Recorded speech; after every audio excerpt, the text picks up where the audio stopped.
모닝 인사이트 시간입니다. 요일별로 전문가들의 시각 함께 체크해보고 있는데요. 목요일은 산업 이야기 함께 해봅니다. 오늘 함께 해주실 분은요. SK증권 리서치센터의 남인식 연구원님 모셨습니다. 연구원님 안녕하세요. 네, 반갑습니다.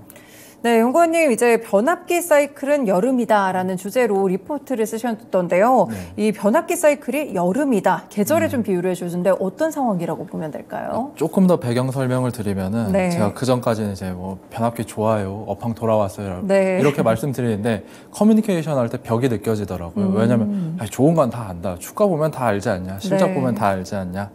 그래서 그렇게 단순하게 확장된다기보다는 계절별로 나눴습니다. 봄, 여름, 가을, 겨울. 그래서 네. 지금 어디에 있는지 이렇게 나눠놨거든요. 그러면 여름은 여름의 특징이 가장 뭐냐라고 하면 영업이익률이라고 보실 수 있겠습니다. 네. 그래서 봄 같은 경우에는 수요가 살아나고 수주 잔고 매출액이 증가하는 외형이 성장이 돼요. 근데 저가 수주 받아놨던 것들을 해소해야 되다 보니까 사실 마진은 정체가 되거든요. 네. 그럼 언제 마진이 개선이 되냐? 여름 시기입니다. 기존의 저가 수주 받아놨던 것들 제거하고 새로 고마진 프로젝트들이 손익계산서에 반영되는 게 여름 시기이거든요. 그래서 매출액 성장과 영업이익률이 같이 나타나는 저는 이걸 가속 성장이라고 하고 있어요. 네. 가속 성장이 나타나는 게 여름이다라고 이제 보시면 되겠습니다.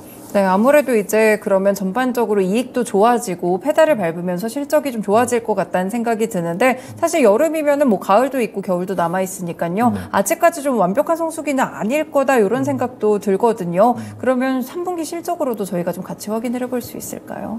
네, 맞습니다. 그래서 실적이랑 같이 말씀드리면은 여름으로 그럼 봄에서 여름으로 넘어간 게 언제냐라고 네. 하면은 저는 6월에서 7월로 보고 있어요. 네. 그래서 국내외 회사 전력기기 업체들 회사 실적을 보면은 2분기를 기점으로 매출액과 영업이익이 같이 성장을 했거든요. 그러니까 6월에서 7월이 이제 봄에서 여름으로 넘어갔다라고 네. 생각하고 있고, 제가 사실 펀더멘탈만 보는 건 아니고 주가 차트도 같이 보는데 선행 종목에서 후행 종목으로 주가 상승이 확장이 됐던 게 네. 6월에서 7월입니다. 그러니까 현대일렉트릭, 재룡전기 같은 대장주죠. 대장주에서 후발 종목으로 효성중공업, LS, 일진전기 같이 네. 이렇게 확장이 됐던 게 6월에서 7월입니다. 그래서 사실 봄에서 여름으로 넘어간 게 최근 께다 보니까 지금은 사이클 확장되는 거를 이제 즐길 시간이다라고 보시면 될 것 같아요. 네, 그렇군요. 뭐 전력기기 실적이 좋다는 이야기가 나올 때마다 뭐 이유가 뭘까 하고 보면은 미국에서 변압기 수요도 굉장히 노후화가 돼서 이 교체 수요도 있다고 하는데 네. 그러면 실적 개선에 어떤 게 가장 좀 큰 요인이라고 볼 수가 있을까요? 수요 이제 근저에 있는 수요가 어떤 거냐 이거를 생각해 봐야 되는데 네. 크게 나누면 두 가지가 있습니다. 신재생 에너지로 인한 신규 수요인 거죠. 신재생 에너지는 수요처와 멀리 떨어져 있습니다. 그럼 거기에서 장거리 송배 전망을 깔아줘야 되는데 네. 다 변압기, 뭐 차단기, 전력기기가 들어가거든요. 그래서 신규 수요가 한 축. 그리고 또 말씀하셨던 것처럼 미국의 전력망이 워낙 노후화됐다 보니까 교체 수요가 또 한 축에 있습니다. 네. 네, 그렇군요. 네. 네, 이렇게 또 여러 가지 요인들 가운데서도 이 수요에 대한 부분들을 체크해 보시면 상당히 좀 좋을 것 같은데요. 사실 시장에서 요즘 윤석열 대통령이 카타르랑 뭐 이쪽에 사우디아라비아를 또 국빈 방문하기도 했었고 어제는 또 조선 쪽에 긍정적인 소식들이 나왔더라고요. 그럼 변압기도 마찬가지로 아무래도 뭐 네온시티 개발이라든지 중동 쪽에서 좀 호재 소식을 같이 좀 받을 수가 있을까요? 네, 맞습니다. 중동 쪽도 기대해봐도 좋습니다. 그래서 중동 같은 시장 같은 경우에는 한국 전력기기 업체들이 탑티어예요. 현대일렉트릭, 네. 효성중공업이 예전부터 중동이랑 같이 사업을 했었거든요. 왜냐하면 과거에 현대그룹에서 중동 사업을 많이 했었잖아요. 네. 그러면서 변압기도 많이 납품을 했었습니다. 그래서 일단 중동 시장이 이제 한국 업체들의 먹을거리가 된다라고 이렇게 보시면 될 것 같고, 그리고 실제로 한국 HD 현대일렉트릭 같은 경우에는 네옴시티 관련해가지고 변압기 공시를 자주 하고 있습니다. 특히 9월에는 약 700억 원 정도 네옴시티 향으로 변압기를 많이 납품을 했었거든요. 지금 보시는 차트 같은 경우에는 네. 한국의 변압기 수출 금액을 지역별로 브레이크 다운을 한 겁니다. 네. 그래서 지난번 사이클이 03년에서 08년인데 이때 보시면은 중동 국가들이 중동과 미국에서 쌍끌이 해가지고 한국의 변압기들을 많이 샀어요. 네. 그러니까 중동 시장이 원래 한국의 이 앞마당이었다 이렇게 보시면 될 것 같습니다. 차트 보면서 약간 궁금해지는 점인데 중국의 비중이 좀 어느 정도 있는 걸로 지금 나오고 있는데 이쪽에 대한 리스크는 없는지 좀 줄어들고 있나요? 중국에 대한 비중은? 중국이 사실 03년, 08년에는 굉장히 희망적인 시장이었어요. 전력도 많이 필요하고 기술력이 딸려가지고 부족해가지고 한국 변압기를 많이 썼는데 2010년 이후부터는 중국 로컬 업체들도 기술력이 많이 올라가가지고 사실은 중국 비중이 그렇게 높지는 않습니다. 아, 그렇군요. 그래서 지금은 이제 미국이나 중동 쪽에서 조금 더 희망적인 부분들 살펴보실 수가 있을 것 같습니다. 사실 뭐 변압기 시장이라고 하면 국내에만 있을 것 같지는 않고요. 미국에서도 국내 로컬 업체들이 좀 있을 것 같다는 생각도 드는데 전 세계 시장에서 봤을 때 이제 아무래도 국내 기업들이 경쟁력을 잘 갖추고 있을까요? 그래서 시장별로 이렇게 봐야 되는데 말씀드렸던 것처럼 중동에서는 한국이 탑티어예요. 근데 미국에서는 아쉽게도 탑티어까지는 아닙니다. 뭐 ABB, 히타치, GE, 지멘스 같은 이미 유럽이나 서구권의 강자들이 있거든요. 그래서 미국 시장만 놓고 보면은 한국과 중국의 변압기가 같이 경쟁하는 구도다라고 보시면 될 것 같아요. 근데 제가 이번에 리포트 쓰면서 깜짝 놀랐던 차트가 지금 보시는 차트인데요. 이게 뭐냐면은 미국의 변압기 수입 금액을 국가별로 나눠봤습니다. 보시면 한국 비중이 원래 0%였는데 지금 10%까지 올라갔어요. 그러면 누구 거를 잡아먹었냐? 중국 거를 잡아먹은 거죠. 그러니까 통신 장비 업체들, 그러니까 화웨이를 이제 배제를 했잖아요. 통신 장비 못 믿겠다 해가지고 중국 것들. 변압기도 비슷한 논리로 흘러가고 있습니다. 미국 사람들이 중국산 변압기를 쓰면은 이건 위험하다. 우리의 전력망 안보에 위험이 된다라고 해가지고 중국산 변압기가 배제되고 있어요. 그래서 한국에 지금 보시는 건 이제 소형 변압기만 뽑아봤는데 소형 변압기의 비중이 거의 뭐 한 1년 반 만에 한 10%까지 올라가게 됐습니다. 네, 그렇군요. 그럼 결국에 이제 이것도 미중 갈등 속에서 약간의 공급망 재편 효과라고 살펴볼 수 있을까요? 맞습니다. 미중 무역 갈등에서 한국의 소형 변압기 업체들이 수혜를 지금 굉장히 강하게 보고 있는 거죠. 그러면 여기서도 지금 저희가 더 이제 미국에서 더 비중을 늘려갈 여지도 있다고 보시나요? 네, 지금 중국 비중이 많이 빠지긴 했는데도 7% 정도 아직 남아 있습니다. 반대로 보면은 더 올라갈 개연성이 높다라고 생각할 수 있겠죠. 네, 그렇군요. 그럼 아직까지 이제 저희가 봤을 때 이 미중의 공급망 재편으로 인해서 중국의 점유율을 많이 잡아가고 있는 그런 상황인데요. 일단은 초기 단계니까 사이클이 좀 장기화될 수가 있을지 좀 전력기기 사이클과 관련돼서 저희는 어떤 것들을 좀 체크해보는 게 좋을까요? 일단 사이클 길이에 대해서 말씀드리면은 장기화될 가능성이 굉장히 높다라고 생각해요. 그러니까 산업마다 그 호흡이 굉장히 다르잖아요. 정유, 뭐 반도체는 뭐 2, 3년마다 있다. 뭐 이러는데 전력기기 같은 경우에는 기본적으로 호흡이 굉장히 긴 산업입니다. 그래서 지난번 사이클에도 03년에서 08년까지 거의 6년 가까이 이제 확장을 해왔거든요. 근데 지금 사이클은 2022년부터 시작됐고 이제 만 2년 차예요. 그러니까 물론 과거 대비해서 뭐 1대1로 매칭해서 생각할 수는 없지만 기본적으로 산업 사이클이 길다 보니까 아직은 좀 여름 초기 단계다라고 보고 있습니다. 그런데 이제 아무래도 투자자분들께서 많이 이제 그 지표로 보시거나 이런 걸 확인을 하고 싶어 하시잖아요. 그래서 그런 지표들이 이제 선행 지표를 체크할 필요가 있는데 첫 번째는 미국 유틸리티 업체들의 캐펙스 증감 그거를 확인하시면 되고 그리고 방금 이제 띄워드렸던 차트 뭐 제조업체들의 신규 전력기기 주문자 지수 이것도 선행 지표 중에 하나입니다. 그러니까 당연히 이제 수요가 먼저 꺾인 다음에 그 다음 이 데이터가 꺾인 다음에 변압기 가격이 빠지더라고요. 그래서 개인적으로 이 보시는 차트 이 데이터를 굉장히 중요하게 보고 있습니다. 근데 지금 근데 보시는 것처럼 계속 우상향 중에 있어요. 그렇네요. 그래서 지금 뭐 피크아웃에 대한 우려는 정말로 안 하셔도 괜찮을 것 같습니다. 그렇군요.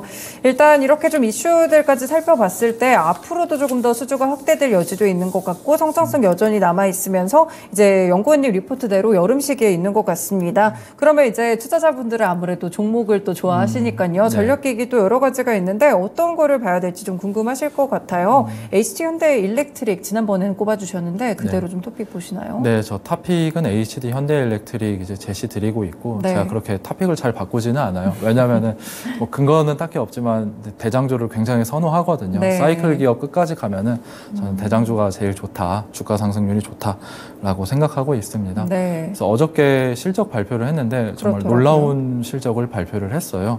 영업이익률이 제 기억이 조금 가물가물한데 12% 영업이익률이 12%가 나왔거든요. 네. 지난번 2분기 때는 9%가 나왔는데 직전 분기에서 3%가 더 높게 나왔어요. 그러니까 분기별 개선세가 계속 이어지고 있다. 네. 왜냐하면은 변압기 가격이 자체가 올라가다 보니까 지금 외형과 수익성이 같이 성장하고 있는 국면이라고 보시면 될 것 같아요. 네. 그래서 최근에 수출 데이터 관련해가지고 뭐 10일 단위 데이터가 잘 안 나왔다 해가지고 주가가 또 빠지기도 하고 어저께는 정말 역사적인 실적을 발표했는데도 네. 세론으로 주가가 조금 좋지는 않았거든요. 근데 저는 이 큰 파도를 좀 보시고 작은 파도에는 이제 조금 무던해지는 게 이 사이클 주식 접근할 때는 좋은 방법이 아닐까라고 조심스럽게 생각하고 있습니다. 네, HD현대 일렉트릭 말고도 사실 뭐 전력이나 변압기 관련 종목들이 많은데 HD현대 일렉트릭의 약간 차별점 같은 게 있을까요? 차별점은 이제 가장 다른 업체들 대비해서 전력기계 퓨어 업체라고 보시면 돼요. 네. 뭐 효성중공업 같은 경우에는 건설사업부가 이제 매출의 50% 차지하고 있고, 뭐 일진전기 같은 경우에는 커버하지는 않지만 전선 매출액이 한 80% 정도 됩니다. 그리고 LS 일렉트릭은 뭐 자동화 사업부도 있고 신재생 사업부도 있다 보니까 퓨어하게 보면은 가장 순수한 기업이 현대 일렉트릭이다. 그래서 사이클의 수혜를 제일 잘 크게 볼 거다라고 생각하고 있습니다. 네, 그렇군요. 퓨어 업체로서 HD현대 일렉트릭을 또 토픽으로 제시를 주셨는데요. 뭐 1년 차트 놓고 보니까 계속해서 좀 상승세를 받아왔고 또 지난달에 살짝 조정받은 이후에는 또 이번 달에는 주가 흐름이 괜찮았던 것 같아요. 네. 그러면 투자 전략을 좀 어떤 식으로 잡는 게 좋을까요? 저는 바이앤홀드 전략으로 이제 들고 계신 분들은 꼭 잡고 계시는 게 좋다 이렇게 생각하고 있습니다. 네. 그러니까 사실은 사이클이 장기화 될 거라고 했지만 언제 끝날지 예측하기에는 정말 어려워요. 뭐 그렇죠. 2026년에 끝날지 27년에 끝날지 뭐 그걸 알면 제가 이제 점쟁이 해야죠. 근데 그러다 보니까 말씀드렸던 선행지표가 꺾이기 전까지는 꼭 붙잡고 있는 게 좋은 투자 전략이라고 생각합니다. 그리고 네. 종목별로 봤었을 때는 조금 더 퓨어한 업체, 지역별로 봤었을 때는 미국과 중동의 비중이 많은 현대일렉트릭이 가장 좋다라고 생각하고 있습니다. 네, 목표가는 그럼 어느 정도 보세요? 지금 목표 주가 9만 원 이제 제시 드리고 있는데 네. 이제 실적이 워낙 잘 나왔다 보니까 다들 뭐 저뿐만이 아니라 뭐 목표 주가도 올리고 뭐 실적 추정치도 올리지 않을까 조심스럽게 이제 생각하고 있습니다. 변압기나 이런 종목들은 원가 부담이라든지 그런 부분은 우려하지 않아도 괜찮을까요? 원가가 한 50% 정도가 구리와 전기 강판이 있거든요. 네. 네, 최근에 구리 가격이 좀 빠지고 있다 보니까 원가 측면에서는 크게 고려하실 분은 없을 것 같아요. 근데 다만 이제 걱정이 되는 거는 인건비 쪽인데요. 인건비가 한 15% 정도 차지하는데 일단 네. 사람 구하기 어렵고 이렇게 실적이 좋다 보니까 4분기 때는 업체들 뭐 성과급이 잘 나오고 하지 않을까 좀 부러운데 네, 그런 생각이 조금 드네요.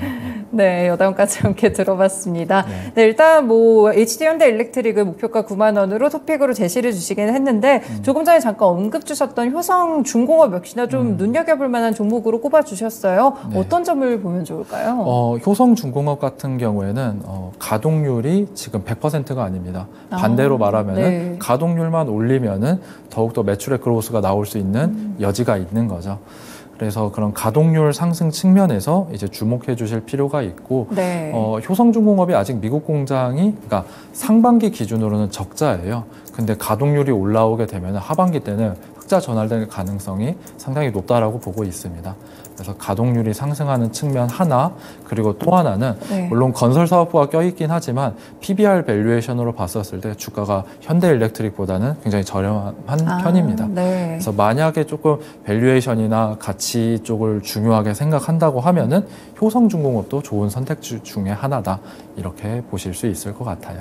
그러면 효성중공업도 지금 매출로 봤을 때 미국이나 중동 쪽에서의 대부분 수주를 좀 갖고 있을까요? 중동보다는 효성중공업은 미국과 유럽이 강점이 네. 있습니다. 네, 알겠습니다. 효성중공업 또 변압기의 공장 가동률이 풀이 아니라고 합니다. 이 부분까지 다 풀로 돌려준다면 조금 더 실적이 증가할 수 있는 그런 여지들이 있을 것 같은데요. 일단 토픽은 HD현대일렉트릭이지만 아직까지 여름 시기에 있는 그런 변압기 종목들 하나씩 눈여겨보시면서 수출 비중이라든지 앞으로의 수주도 기대해 보시면 좋을 것 같습니다. 네, 연구원님 오늘 말씀은 여기까지 듣겠습니다. 고맙습니다. 네, 감사합니다. 네, 이렇게 모닝 인사이트 시간에서는 오늘 산업 변압기 쪽을 조명해봤는데요. 아직까지도 성장할 만한 여지가 충분히 남아있는 그런 산업이기도 합니다. 실적도 이제 발표가 되고 있는데 어제도 그렇고 HD현대일렉트릭 상당히 또 실적이 좋았습니다. 정기장의 흐름도 기대해보시면서 체크해보시면 좋을 것 같습니다. 오늘 모닝 인사이트 SK증권 리서치센터의 남인식 연구원님과 함께했습니다. 네, 요즘 시장이 좀 많이 불안하죠. 어제도 이제 국내 시장 좀 큰 폭으로 하락하는 그런 2차 전지 중심의 하락세가 나타났었는데 사실 오늘도 투심은 좀 만만치 않아 보입니다. 빅테크 종목들의 하락세가 좀 컸다는 점 체크해 보시면서 좀 힘든 장이지만 조금 더 힘내시고요. 테마나 이슈 전략들 짜보시면서 그래도 이런 막간의 수익들 챙겨가시면 좋을 것 같습니다. 지금까지 다양한 투자 판단에 도움이 되는 말씀들 전해드렸는데요. 특정 종목의 상승과 하락을 보장하지는 않습니다. 모닝쇼 마치겠습니다. 오늘도 성공 투자하시길 바라겠습니다. 고맙습니다.